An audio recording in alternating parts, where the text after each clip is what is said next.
आज हम ज्येष्ठ पूर्णिमा व्रत कथा सुनेंगे। तो शुरू करते हैं।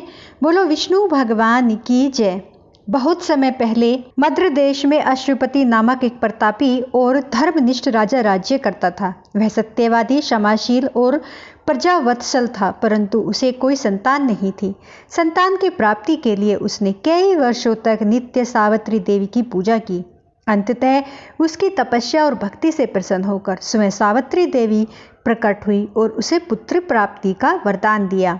कुछ समय बाद अश्वपति की रानी ने एक दिव्य कन्या को जन्म दिया, जो रूप, गुण और तेज में स्वयं देवी सावित्री का अंश मानी गई। राजा ने उसका नाम भी सावित्री ही रखा। वह कन्या बड़ी होकर अत्यंत सुंदर, गुणवान और तेजस्विनी बनी। नगरवासी उसे देखकर यही कहते थे कि यह कोई साधारण कन्या नहीं, देवी का अवतार है। जब सावित्री यौनावस्था में पहुंची तो राजा अश्वपति ने विवाह की चिंता की। उन्होंने अपनी पुत्री से कहा, तुम्हारी विवाह की उम्र हो गई है। हे पुत्री, तुम्हारा विवाह योग्य समय आ गया है, परंतु मैं तुम्हारे लिए कोई उपयुक्त वर नहीं ढूंढ पा रहा हूँ। अतः मैं तुम्हें अनुमति देता हूँ कि तुम स्वयं अपने लिए योग्य वर का चयन करो।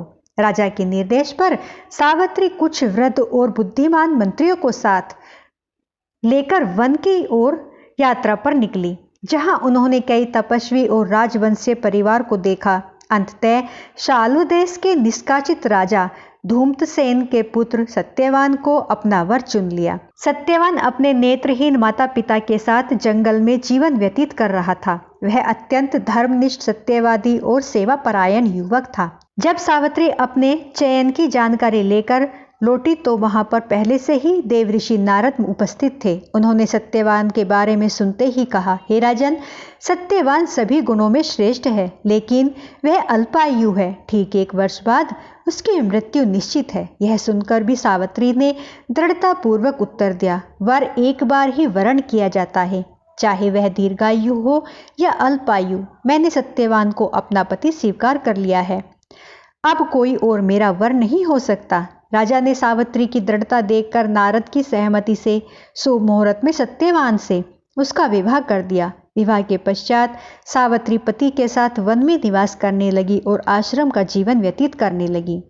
सावित्री को नारद मुनि की कही बात याद थी, इसलिए वह प्रतिदिन दिन रात की गणना करती रही। जब सत्यवान की मृत्यु के 3 दिन शेष रह गए तब सावित्री ने उपवास का संकल्प लिया। तीसरे दिन उसने वट वृक्ष के नीचे व्रत करते हुए देवी सावित्री की पूजा की। पूजा के उपरांत वह अपने पति सत्यवान के साथ लकड़ी लेने के लिए वन में गई। वन में सत्यवान को अचानक सिर में तेज पीड़ा हुई। वह सावित्री की गोद में सिर रखकर लेट गया। तभी सावित्री ने देखा कि एक तेजस्वी कृष्ण वर्ण मुकुटधारी पुरुष वहां आए, जिनकी उपस्थिति दिव्य प्रतीत हो रही थी। सावित्री ने उन्हें प्रणाम करके पूछा, आप कौन हैं? वे बोले, मैं यमराज हूँ।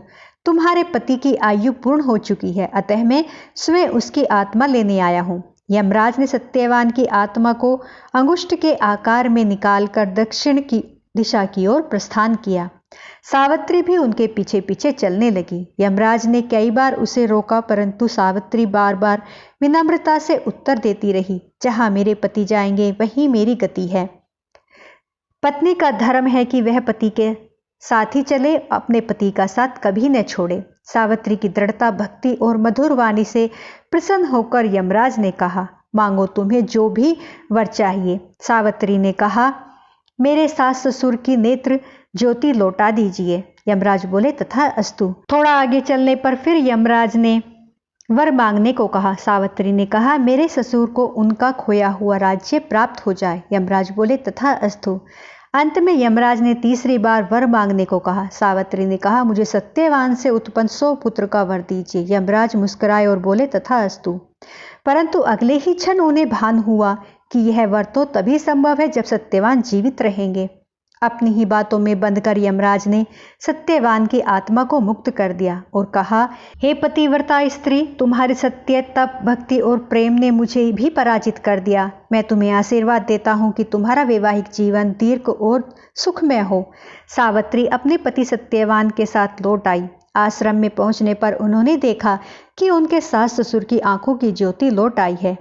ध्रुमसेन को उनका राज्य भी प्राप्त हो गया। समय के साथ सावित्री को 100 पुत्र प्राप्त हुए और वह पतिव्रता धर्म की प्रतीक बन गई और अंत में मोक्ष को प्राप्त हुए। तो बोलो विष्णु भगवान की जय, बोलो सावित्री माता की जय। जो भी स्त्री इस व्रत की कथा का पठन और इस व्रत को पूरे श्रद्धा भाव से करते हैं, उन्हें अखंड सौभाग्य की प्राप्ति होती है और घर में सुख समृद्धि का वास होता है। तो बोलो विष्णु भगवान की जय। दोस्तों, मेरी वीडियो आपको पसंद आई हो तो प्लीज़ लाइक, सब्सक्राइब, शेयर जरूर करें। आप सभी को हाथ जोड़कर प्रणाम।